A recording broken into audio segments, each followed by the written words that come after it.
Hi, my name is Ryan Olivier. I live in Mishawaka and work here at IU South Bend. I drive a Nissan LEAF, blue as you can see. It's a 2017 LEAF. We bought it used, I think in 2019. We bought it through Carvana online, and it was our first EV car. I think we had it for about 2 years, and then my wife purchased a Toyota RAV4 hybrid plug-in. We had to drive to Maryland to pick that one up because there wasn't any in the region. And so we've got 1.5 EV cars at our house. We charge them at home on a trickle charge. My wife often charges at Notre Dame with her RAV4, and I've charged once here at IU South Bend. Basically, the technology was fascinating to us, and we really wanted to get away from our dependency on fossil fuels and the price changes. If everyone was complaining about the changing price of gas, it seemed like an obvious thing to just move away from gas.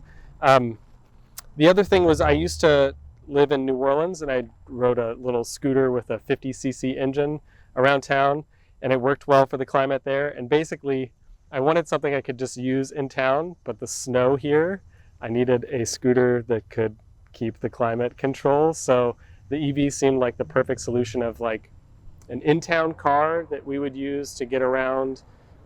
We didn't need it to travel outside of the city, so we didn't have any of the issues of like mileage considerations as far as needing to drive far, which would facilitate possibly a combustible engine. This LEAF, I used to commute to Goshen for a couple of students I worked with there in the last couple semesters, and so the round trip from here to Goshen and back was probably the longest distance I would schedule effectively. Yeah. So when we're looking to purchase the vehicle, we watched a lot of YouTube videos, and I think the reason why we went towards the LEAF was that it, at the time, it may still be, was the most popular electric vehicle in the world. And so we wanted something that we knew if we needed to replace parts or get it worked on, that it was something that had been around for a while and we could get it serviced at a Nissan dealer in town.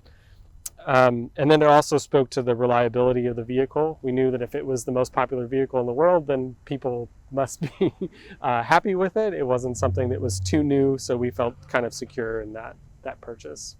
So my wife drives a Toyota RAV4, and we bought it, I think, last year. So I think it would have been a 2022, maybe a 2021 model. With our two previous cars, our combustible engine cars before this, was a Hyundai Tucson maybe, and a Honda CR-V.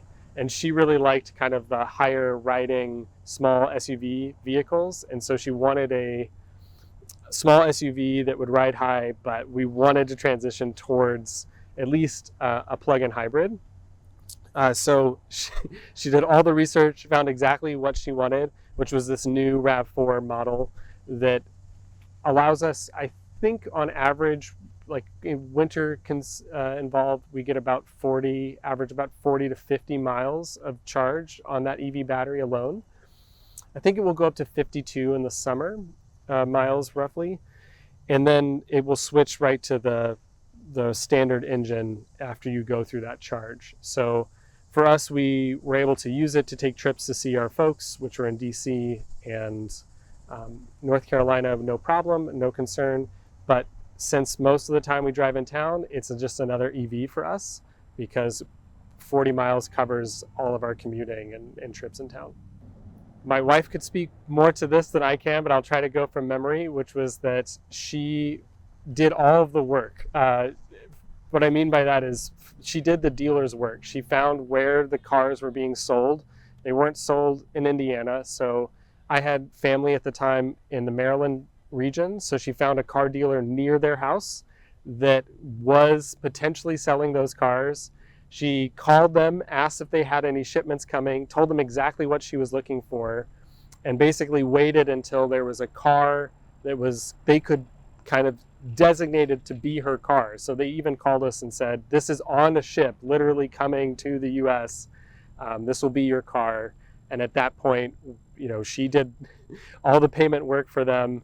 And then we drove our car that we were going to get rid of over to the Maryland area, picked up that car and drove it back home. So basically, it was probably the easiest deal that the car dealer had to make, was to just pick up the phone and let us get the car we were trying to get. So for us, we're totally hooked on this short range EV vehicle and having the combustible hybrid engine car that we can rely on if we ever needed to. We can get as far as we need to go and rely on that. But for us, like I said, it's like a very fancy scooter moped, so with climate control, and it doesn't run on gas. So this works for us really, really well. I think we'd only transition to a long distance EV if we were to replace the RAV4.